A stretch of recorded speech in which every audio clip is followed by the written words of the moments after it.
रामराव आणि जानकीबाई संसाराचा गाडा ओढताना त्यांनी कधी स्वतःच्या सुखाचा विचार केला नाही. रामराव एका सरकारी खात्यातून क्लास 2 अधिकारी म्हणून सेवानिवृत्त झाले होते. निवृत्तीनंतर दरमहा मिळणारं पेन्शन हाच त्यांच्या उर्वरित आयुष्याचा आणि स्वाभिमानाचा एकमेव आधार होता. त्यांना 2 मुलं अविनाश आणि सुहास, दोघेही सुशिक्षित, चांगल्या नोकऱ्यांवर असणारे आणि विवाहित. अविनाशची पत्नी मानसी आणि सुहासची पत्नी प्राजक्ता.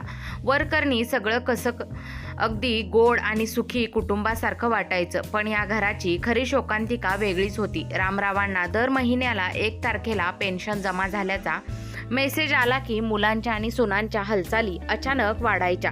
बाबा, या महिन्याचा घराचा लाईट बिल, सोसायटी मेंटेनन्स आणि किराणा भरायचा आहे. अविनाश अगदी हक्काने म्हणायचा. आणि बाबा, मुलांची स्कूल फी आणि माझ्या गाडीचा हप्ता पण द्यायचा आहे. सुहास दुसऱ्या बाजूने पुढे व्हायचा. रामराव काहीही न बोलता संपूर्ण पेन्शनची रक्कम मुलांच्या हातात ठेवून द्यायचे. आपलीच मुलं आहेत, आपण नाही तर कोणाला देणार, हा भाबडा विचार त्या वृद्ध मातापित्यांच्या मनात असायचा. पण मुलांची आणि सुनांची हाव दिवसेंदिवस वाढतच चालली होती. रामराव आणि जानकीबाईंना स्वतःच्या औषधांसाठी किंवा अगदी साध्या गरजांसाठीही मुलांकडे हात पसरावे लागायचे.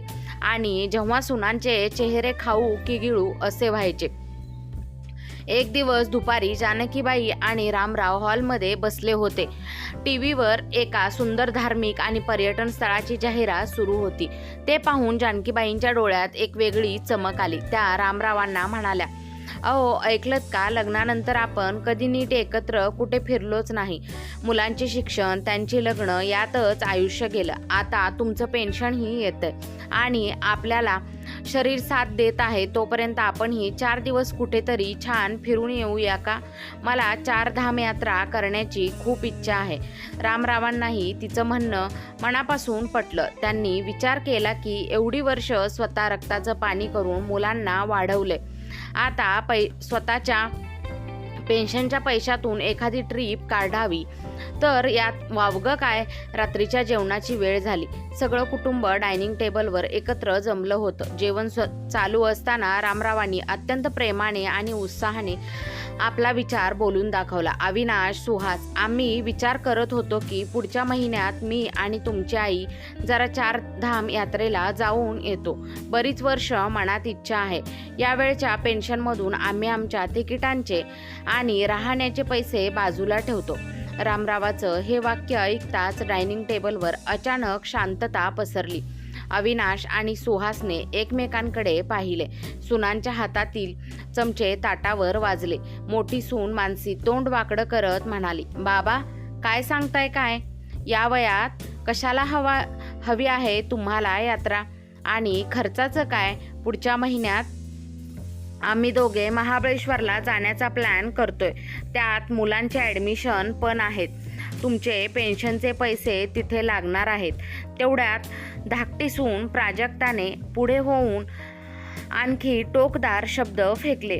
हो ना बाबा, म्हातारपणी एका ठिकाणी गप पडून राहायचं सोडून तुम्हाला दोघांना कशाला फिरायला लागतंय? घरात देव नाही का? तिथे जाऊन उगाच आजारी पडलात तर इथे आम्हाला धावपळ करावी लागेल. वय झालंय तुमचं. आता घरात बसून देवाचं नाव घ्या. पैशांचा असा अपव्यय करायला आमच्याकडे फालतू बजेट नाही.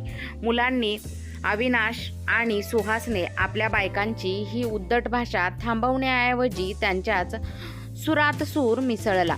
बाबा, मानसी आणि प्राजक्ता बरोबर बोलतायत. या वयात फिरणं तुमच्या तब्येतीला झेपणार नाही आणि पेन्शनचे पैसे घरात लागतात.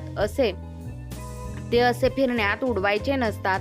आपल्याच मुलांच्या तोंडून हे शब्द ऐकून जानकीबाईंचे डोळे पाण्याने भरून आले. ज्या मुलांसाठी त्यांनी स्वतःच्या पोटाला चिमटा काढून पैसे वाचवले, ती मुलं आज त्यांच्या हक्काच्या पैशांवरून त्यांना सुनावत होती. आजवर प्रत्येक गोष्ट शांतपणे सहन करणारे, मुलांच्या सुखासाठी नेहमी पडती बाजू घेणारे रामराव मात्र यावेळी आतून पूर्णपणे हलले. त्यांच्या स्वाभिमानाला प्रचंड मोठी ठेच लागली होती. सुनांची ती गर्विष्ठ भाषा आणि मुलांची ती लाचार संमती पाहून रामरावांच्या मनात संतापाचा एक ज्वालामुखी पेटला. पण ते ओरडले नाहीत की त्यांनी वाद घातला नाही. ते अत्यंत शांत झाले आणि ही शांतता खूप वादळी वादळाची पूर्वकल्पना होती.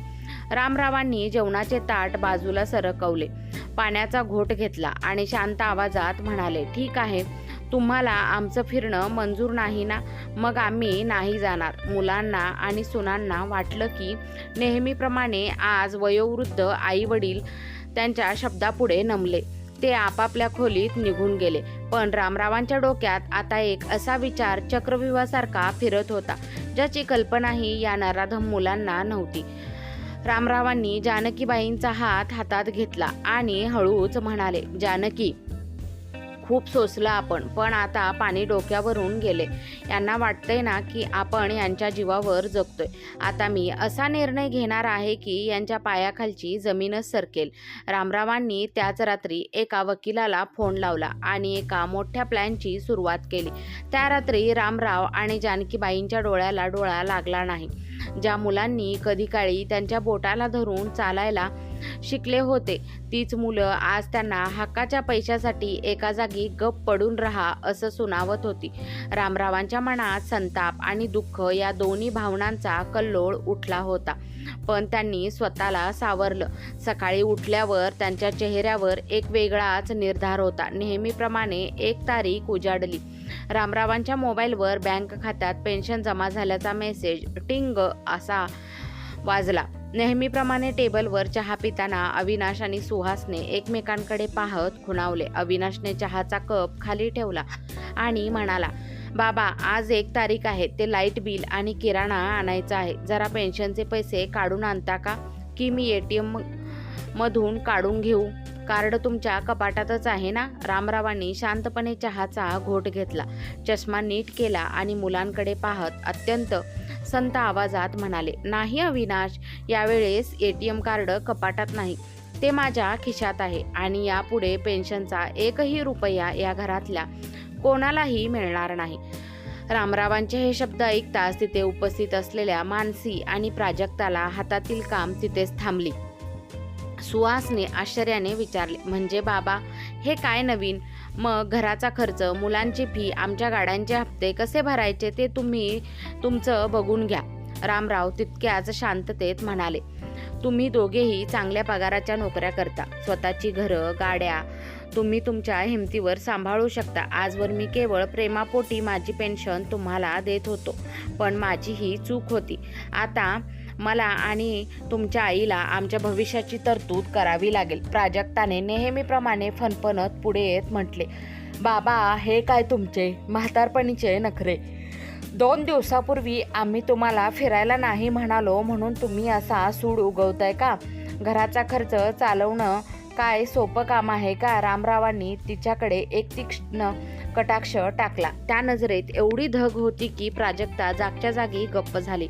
रामराव म्हणाले, सूड नाही सुने, मी फक्त माझं कर्तव्य बदलतोय. ज्यांना आमची काळजी नाही त्यांना आमची कमाई खाण्याचाही अधिकार नाही. आजपासून आम्ही दोघे या घरात फक्त आमचं जेवण आणि आमची खोली वापरणार. बाकीच्या खर्चाची जबाबदारी तुमची. अविनाश आणि सुहासला वाटलं की बाबा रागात आहेत, 2 दिवसात शांत होतील. पण रामरावांचा प्लॅन वेगळाच होता. दुपारी मुलं नोकरीवरून गेल्यानंतर आणि सुना आपापल्या खोलीत असताना घराची बेल वाजली. मानसीने दरवाजा उघडला तर समोर कोट घातलेले एक गृहस्थ उभे होते. त्यांच्यासोबत रामरावांचे जुने मित्र आणि वकील श्री कुलकर्णी होते. रामरावांनी अत्यंत आदराने त्यांचं स्वागत केलं आणि त्यांना आपल्या खोलीत नेलं. खोलीचा दरवाजा बंद झाला. आत काय चर्चा सुरू आहे हे ऐकण्यासाठी मानसी आणि प्राजक्ताने खोलीच्या दरवाजाला कान लावले, पण आतून फक्त कागदपत्रांची जुळवाजुळव आणि सह्यांचे आवाज येत होते. समोर 1 तासानंतर वकील कुलकर्णी बाहेर आले.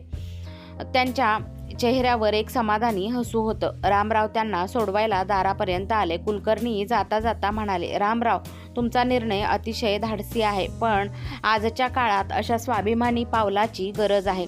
कायदेशीर प्रक्रिया पूर्ण झाली आहे. वकील गेल्यावर अविनाश आणि सुहास संध्याकाळी घरी आले. सुनांनी घरात घडलेला सगळा प्रकार त्यांच्या कानात भरवला. बघा हो, आज घरात वकील आले होते. काहीतरी गुपचूप कागदपत्र तयार झालीत. नक्कीच बुढ्याने काहीतरी गडबड केली आहे. मालमत्ता आपल्या हातातून जाण्याची शक्यता आहे. दोन्ही मुलं संतापाने लाल होऊन रामरावांच्या खोलीत शिरली. अविनाश ओरडला, बाबा हे काय चाललंय? घरात आमच्या नकळत वकिलांना का बोलावलं गेले? तुम्ही त्या कुलकर्णी काकांसोबत मिळून काय कागदपत्र बनवली आहेत? रामरावांनी अत्यंत शांतपणे पलंगावरून उठून कपाटातून एक फाईल काढली. त्यांनी ती फाईल मुलांच्या समोर धरली आणि म्हणाले, घाबरू नका, हे तुमच्या नावावर असलेल्या या घराची कागदपत्र नाहीत. हे घर माझ्या वडिलांचे आहे आणि त्यावर तुमचा हक्क आहेच. पण काय बाबा? सुहासने विचारले. रामरावांनी हसून सांगितले, मी माझ्या पेन्शनच्या पैशाचा आणि माझ्या वैयक्तिक बँक खात्याचा एक ट्रस्ट विश्वस्त संस्था स्थापन केली आहे. माझ्या आणि जानकीच्या पश्चात आमच्या खात्यातील सर्व रक्कम, आमचा विमा आणि दरमहा येणारी पेन्शन एका वृद्धाश्रमाला आणि गरजू मुलांच्या शिक्षणासाठी दान केली जाईल. आणि सर्वात महत्त्वाची गोष्ट, आजपासूनच माझ्या पेन्शनमधील एक मोठा हिस्सा मी दरमहा वृद्ध सेवा केंद्राला सुपूर्द करणार आहे. हे ऐकून मुलांच्या पायाखालची जमीनच घसरली. दरमहा त्यांच्या खात्यात येणारी ऐनवेळची मोठी रक्कम आता कायमची हातातून गेली होती. पण रामरावांचा हा निर्णय इथेच थांबणारा नव्हता. त्यांनी एक अशी अट ठेवली होती की ज्यामुळे मुलांची आणि सुनांची रात्रीची झोपच उडवणार होती. रामरावांनी जेव्हा पेन्शनचा पैसा ट्रस्टला देण्याचा निर्णय जाहीर केला तेव्हा संपूर्ण घरात जणू काही वीज कोसळली. अविनाश, सुहास, मानसी आणि सगळ्यांचे चेहरे पांढरे पडले होते. पण रामरावांच्या चेहऱ्यावर मात्र एक वेगळंच धीरगंभीर हसू होतं. बाबा तुम्ही वेडे झालात का? सुहास संतापाने आणि हताशतेने ओरडला. स्वतःच्या मुलांचा, नातवंडांचा विचार सोडून तुम्ही बाहेरच्या लोकांसाठी, वृद्धाश्रमासाठी पैसे उडवणार? लोक काय म्हणतील आपल्याला? रामरावांनी चष्मा हातात घेतला आणि सुहासच्या डोळ्यात डोळे घालून म्हणाले, लोक काय म्हणतील याचा विचार तुम्ही तेव्हा करायला हवा होता जेव्हा तुम्ही तुमच्या आईला म्हातारपणी एका जागी गप पडून राहा असं सुनावत होतात. आणि हो, मी निर्णय पूर्ण विचार करूनच घेतला आहे. वकिलांकडून मी आणखीन एक कायदेशीर नोटीस तयार करून घेतली आहे. ती नीट ऐकून घ्या. रामरावांनी फाईलमधून आणखीन एक कागद बाहेर काढला आणि वाचू लागले. आजपासून या घराचं जे काही लाईट बिल, सोसायटी मेंटेनन्स आणि पाण्याचे पैसे येतील त्याचा निम्मा हिस्सा मी आणि जानकी देऊ. पण त्या बदल्यात या घरात आमचा मान राखला गेला पाहिजे.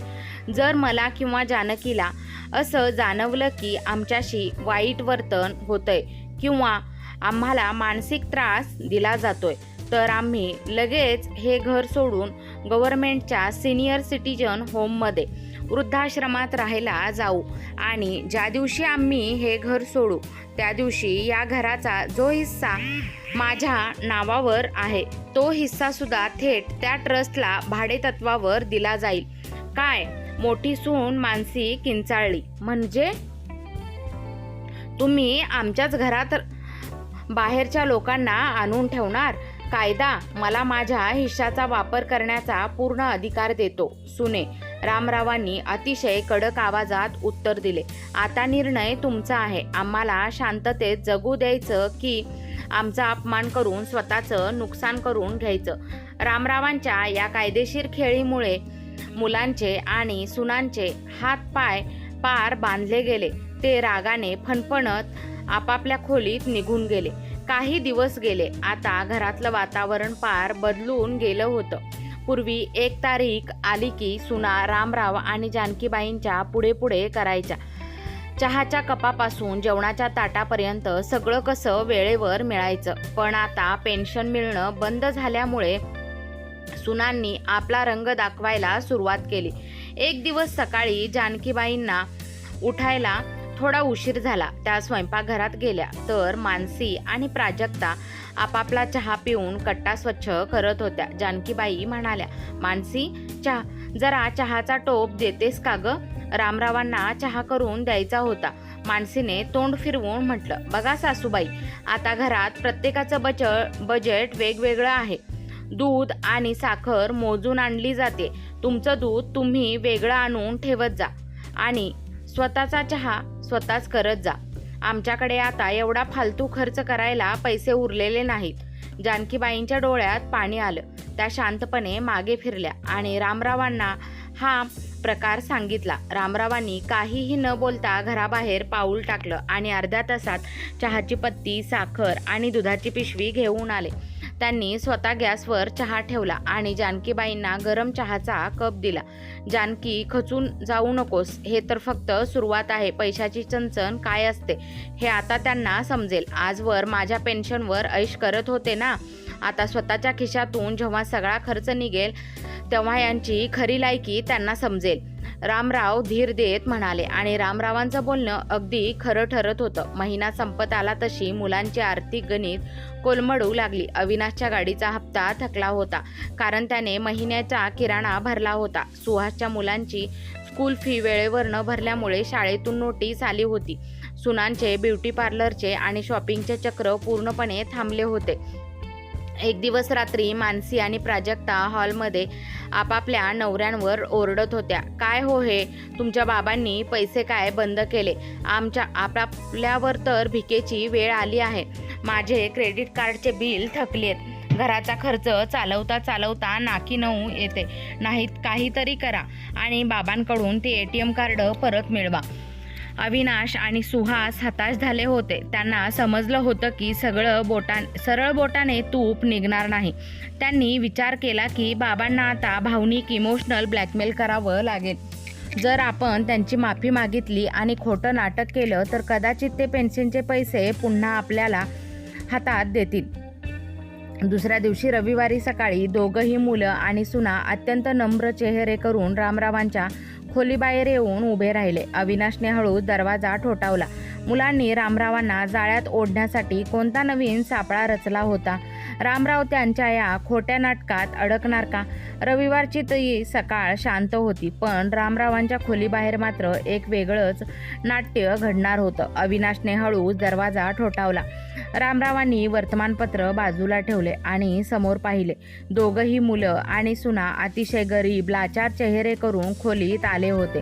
ज्या सुनांचे आवाज कालपर्यंत घरभर घुमत होते त्या जमिनीकडे पाहत उभ्या होत्या.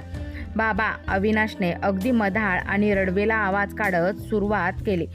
आम्हाला आमची चूक समजली आहे. त्या दिवशी डायनिंग टेबलवर आमच्याकडून आणि मानसी प्राजक्ताकडून जे काही शब्द गेले ते चुकीचेच होते. आम्ही बदललेले पाहत नाही, पण शेवटी तुम्ही आमचे आईवडील आहात. तुमच्यावर आमचा हक्क आहे आणि तुमचा आमच्यावर. सुहासने लगेच पुढे होऊन रामरावांच्या पायाला हात लावला. हो बाबा, दादा बरोबर बोलतोय. आई वडील घरात असताना त्यांना वेगळा चहा करावा हे पाहून शेजाऱ्या-पाजाऱ्यांच्यात आमची अब्रू जातीये. आम्ही तुमचे गुन्हेगार आहोत. प्लीज ते ट्रस्टचे कागदपत्र रद्द करा. तुमची पेन्शन तुमच्याकडेच ठेवा, पण घरात पूर्वीसारखं प्रेमाने राहा ना. जानकीबाई कोपऱ्यात उभ्या राहून हे सगळं पाहत होत्या. एकाच आईचं हृदय. शेवटी ते मुलांचे रडवेले चेहरे पाहून त्यांचं मन थोडं वितळलं.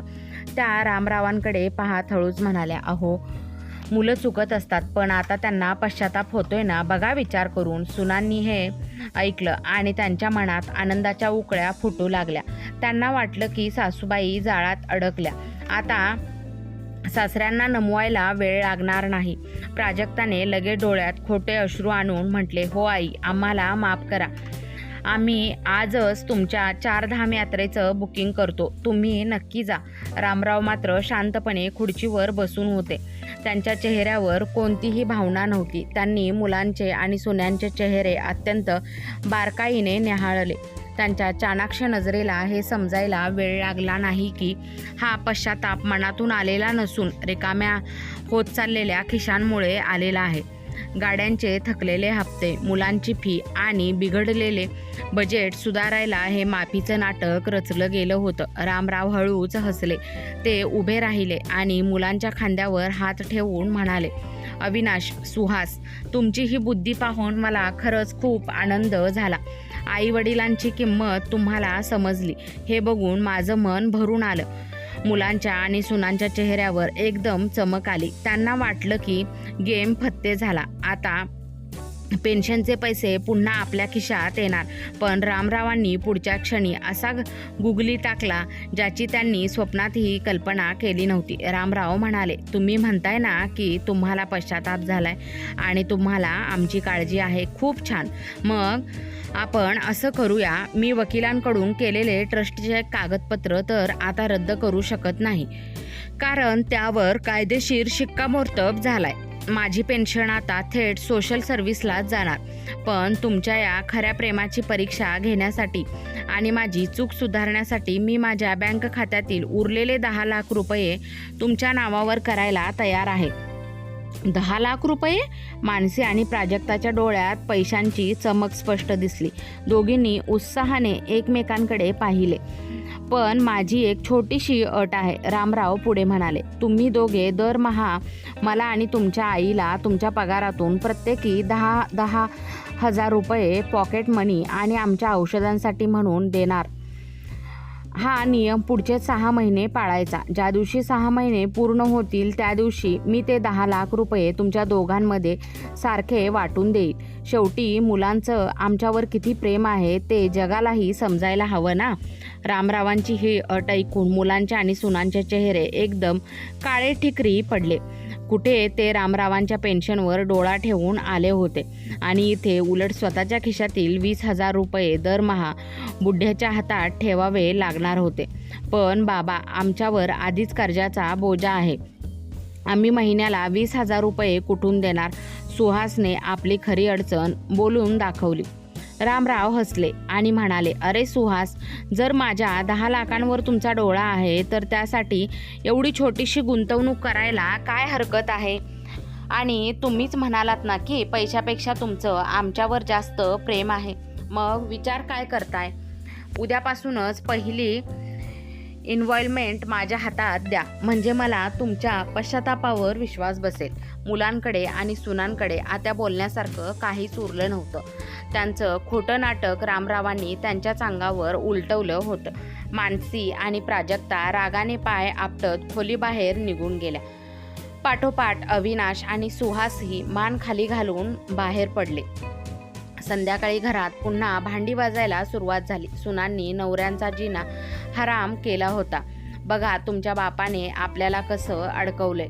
आपल्याच खिशाला कात्री लावायचा प्लॅन केला आहे त्यांनी. आपण 1 रुपयाही त्यांना देणार नाही. रामरावांच्या खोलीत जानकीबाईंनी विचारले, अहो, तुम्ही खरंच त्यांना 10 लाख रुपये देणार आहात का? रामराव खळखळून हसले आणि म्हणाले, जानकी, माझ्या खात्यात 10 लाख रुपये आहेतच कुठे?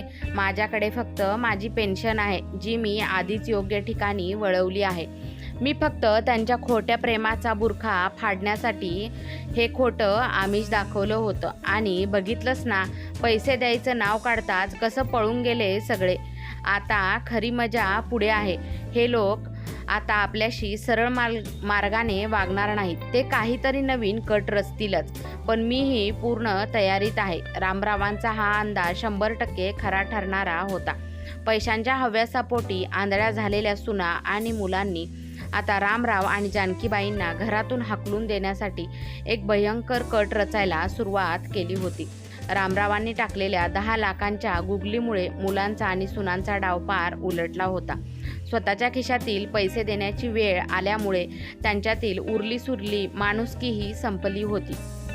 मानसी आणि प्राजक्ताच्या मनात आता केवळ संताप आणि सुडाची भावना जळत होती. बघा अविनाश, सुहास, तुमचे बाबा सरळ बोटाने तूप निघू देणार नाहीत.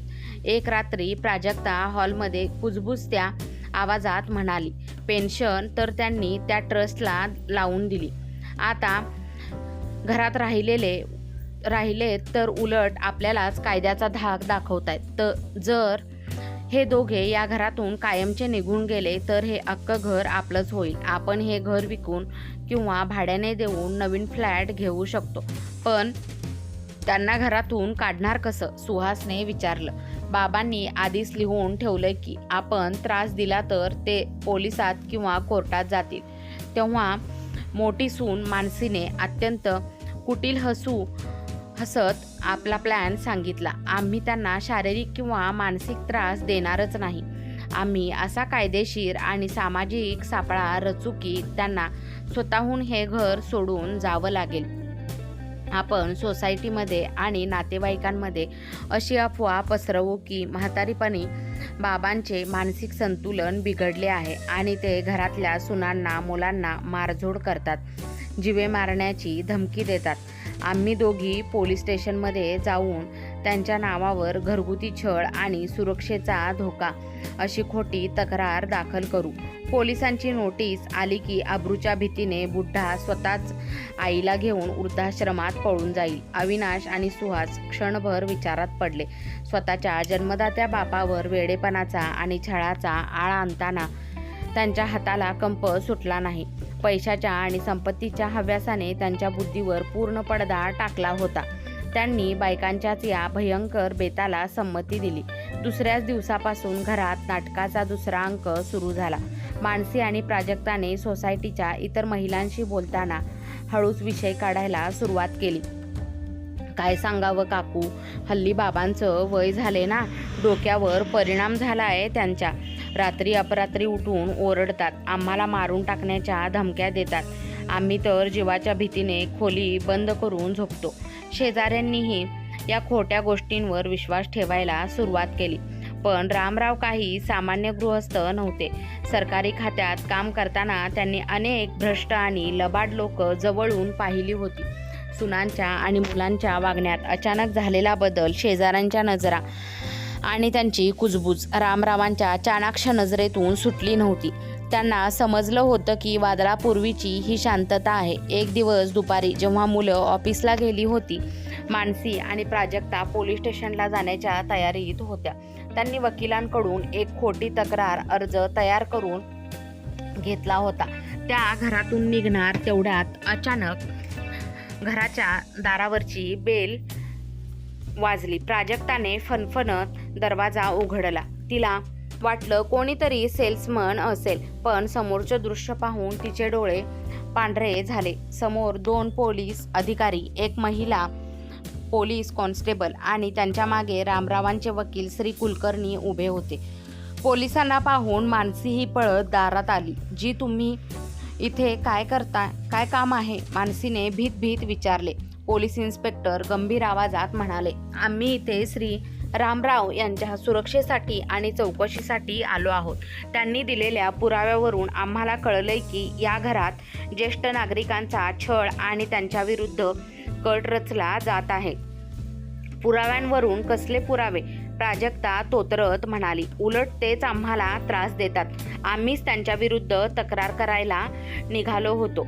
तेवढ्यात रामराव आणि जानकीबाई आपल्या खोलीतून अत्यंत शांतपणे बाहेर आले. रामरावांच्या हातात त्यांचा स्मार्टफोन होता. वकील कुलकर्णी हसले आणि म्हणाले, मानसी आणि प्राजक्ता, तुम्ही ज्या हॉलमध्ये बसून रामरावांना घरातून काढण्याचा आणि पोलिसात खोटी तक्रार करण्याचा कट रचत होतात, त्या हॉलच्या कोपऱ्यात असलेल्या जुन्या शोपीसमध्ये बाबांनी एक छुपा वायफाय CCTV कॅमेरा बसवला होता. तुमच्या त्या रात्रीच्या संभाषणाचं संपूर्ण ऑडिओ आणि व्हिडिओ रेकॉर्डिंग थेट पोलीस स्टेशनच्या सिनियर सिटीजन हेल्प डेस्कला आणि आमच्याकडे सुरक्षित पोहोचलं आहे. हे ऐकून दोघींच्याही पायाखालची जमीनच घसरली. ज्या पोलिसांचा धाक दाखवून त्या रामरावांना हाकलवणार होत्या, तेच पोलीस आज त्यांच्यासाठी दारात उभे होते.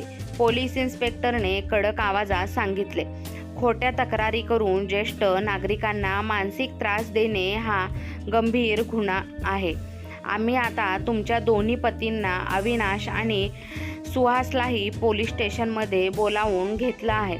चला, तुम्हालाही आमच्यासोबत यावं लागेल. क्षणार्धात संपूर्ण गेम पलटला होता. मुलांनी आणि सुनांनी रचलेला कट त्यांच्याच गळ्याचा फास बनला होता. पण रामरावांचा मुख्य प्रहार तर अजून बाकी होता, ज्याने मुलांच्या संसाराची धूळघाण उडणारी होती. पोलीस गाडीचा सायरन जेव्हा सोसायटीच्या आवारात वाजला तेव्हा खोट्या अफवा पसरवणाऱ्या मानसी आणि प्राजक्ताचे चेहरे भीतीने काळेनिळे पडले होते. ज्या शेजाऱ्यांसमोर त्यांनी रामरावांची बदनामी केली होती तेच शेजारी आता बाल्कनीतून सुनांची चाललेली फजिती पाहत होते. महिला पोलीस कॉन्स्टेबलने मानसी आणि प्राजक्ताला गाडीत बसवले. दुसऱ्या बाजूला ऑफिसमध्ये बसलेल्या अविनाश आणि सुहासला जेव्हा पोलीस स्टेशनमधून फोन गेला तेव्हा त्यांच्या हातातील पेन गळून पडले. दोघेही धापा टाकत भीतीने थरथरत पोलीस स्टेशनमध्ये पोहोचले. पोलीस स्टेशनच्या केबिनमध्ये एका बाजूला रामराव, जानकीबाई आणि वकील कुलकर्णी शांतपणे बसले होते. समोर इन्स्पेक्टर साहेब बसले होते आणि कोपऱ्यात दोघी सुना रडवेला चेहरा करून उभ्या होत्या. अविनाश आत येताच ओरडला, बाबा हे काय चालवलंय तुम्ही? आमच्या बायकांना पोलीस स्टेशनमध्ये का आणलंय? आमची समाजात काय अब्रू राहिली आहे आता? इन्स्पेक्टर साहेबांनी टेबलावर जोरात हात मारला. अविनाशराव, आवाज खाली. अब्रूची काळजी असती तर स्वतःच्या जन्मदात्या बापावर वेडेपणाचा आळ आणून खोट्या केसेसमध्ये अडकवण्याचा नीच कट रचला नसतात. तुमच्या बायकांनी जो कट रचला त्याचा संपूर्ण व्हिडिओ पुरावा आमच्याकडे आहे. ज्येष्ठ नागरिकांचा छळ आणि खोटे पुरावे गोळा करणे या अंतर्गत मी तुम्हा चौघांना आत टाकू शकतो. एका मिनिटात तुमची नोकरी आणि इज्जत दोन्ही मातीत मिळेल. इन्स्पेक्टरचे हे शब्द ऐकून अविनाश आणि सुहासच्या पोटात भीतीचा गोळा आला. दोघेही रामरावांच्या पायापाशी आले आणि रडू लागले. बाबा, आम्हाला माफ करा. आमच्याकडून खूप मोठी चूक झाली. आम्ही बायकांच्या ऐकण्यात आलो. प्लीज केस मागे घ्या. आम्ही पुन्हा कधीही असं करणार नाही. सुहास हात जोडून म्हणाला. पण रामरावांच्या चेहऱ्यावर आता कोणताही संभ्रम नव्हता. ते उभे राहिले आणि अत्यंत करड्या आवाजात म्हणाले, अविनाश, सुहास, जेव्हा मी माझ्या हक्काच्या पेन्शनमधून 4 पैशाची इच्छा केली तेव्हा तुम्ही मला म्हणालात की म्हातारपणी एका जागी गप्प पडून राहायचं, कशाला पाहिजे फिरणं. आज मी तुम्हाला सांगतो, कर्माचं चक्र असं फिरतं की तुम्ही जे दुसऱ्याला देता तेच तुमच्याकडे 1000 पटीने परत येतं. तुम्ही विचार करत होता ना की माझी पेन्शन कुठे गेली? आता ऐका. रामरावांनी वकिलांकडून काही नवीन कागदपत्र बाहेर काढली आणि मुलांच्या समोर फेकली. रामराव म्हणाले, हे घर ज्यात तुम्ही राहत आहात ते माझ्या वडिलांची कमाई आहे. मी वडिलांसोबत मिळून या घराचे 2 हिस्से केले आहेत, वरचा मजला आणि खालचा मजला. आज या क्षणी मी कायदेशीररित्या हे घर रिकामे करत आहे. मी आणि जानकी हे घर सोडून जात आहोत. पण बाबा, तुम्ही कुठे जाणार? जानकीबाईंच्या डोळ्यात पाणी पाहून अविनाशने विचारले. आम्ही आमच्या हक्काच्या पैशाने सन्मानाने जगणार, रामराव बाणेदारपणाने म्हणाले. मी माझ्या पेन्शनचा आणि जमापुंजीचा वापर करून सिनियर सिटीजन लक्झरी रिसॉर्टमध्ये आमच्या राहण्याची कायमची सोय केली आहे. तिथे आम्हाला फिरायला, देवाचं नाव घ्यायला आणि सन्मानाने जगणारा आमचा मित्रपरिवार मिळणार आहे. पण तुमच्यासारखी वाईट बातमी अशी आहे. रामरावांनी वकिलांकडे पाहिले. वकिलाने सांगितले, रामराव आणि जानकीबाईंनी या घराच्या त्यांच्या हिश्शाची कायदेशीर पॉवर ऑफ अटर्नी एका व्यावसायिक बँकेला दिली आहे.